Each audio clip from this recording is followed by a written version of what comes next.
নমস্কার বন্ধুরা, পুষ্পর রান্নাঘরে তোমাদের সবাইকে স্বাগত। আজকে চলে এসেছি, দেখো আমি মাছের ডিম দিয়ে বেগুন, পেঁয়াজ, কাঁচা লঙ্কা ভাজা করব, সেটাই তোমাদের সঙ্গে শেয়ার করছি।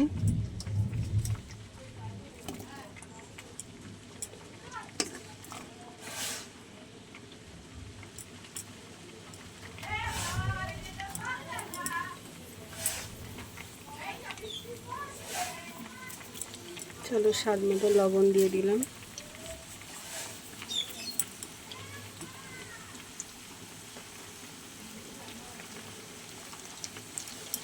হলুদ দিয়ে দিলাম,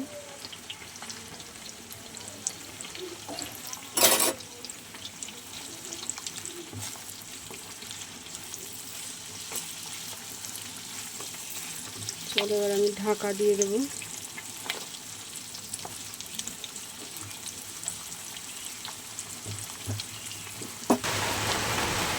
দেখো বন্ধুরা, আমার বেগুন দিয়ে পেঁয়াজ দিয়ে মাছের ডিম ভাজা হচ্ছে। বেশি আমি ডিমটা ভাজবো, মানে ভাঙবো না, গোটা গোটাই রাখবো।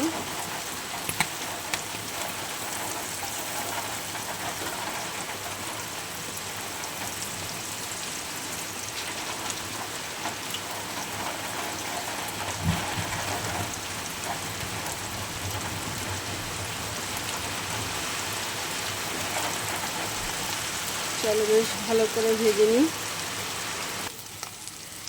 দেখো বন্ধুরা, আমার বেগুন, পেঁয়াজ, কাঁচা লঙ্কা দিয়ে মাছের ডিম প্রায় ভাজা হয়ে এসছে।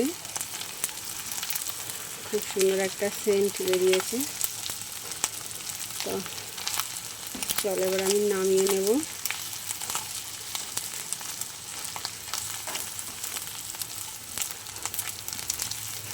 তোমাদের যদি ভালো লাগে তোমরা এইভাবে ডিম ভেজে খেয়ে দেখতে পারো, বেশ ভালোই লাগে গরম ভাতে। আর যদি আমার রেসিপি তোমাদের ভালো লাগে তাহলে একটা লাইক, কমেন্ট, শেয়ার অবশ্যই করো। আজকে আমাদের এখন টাটা।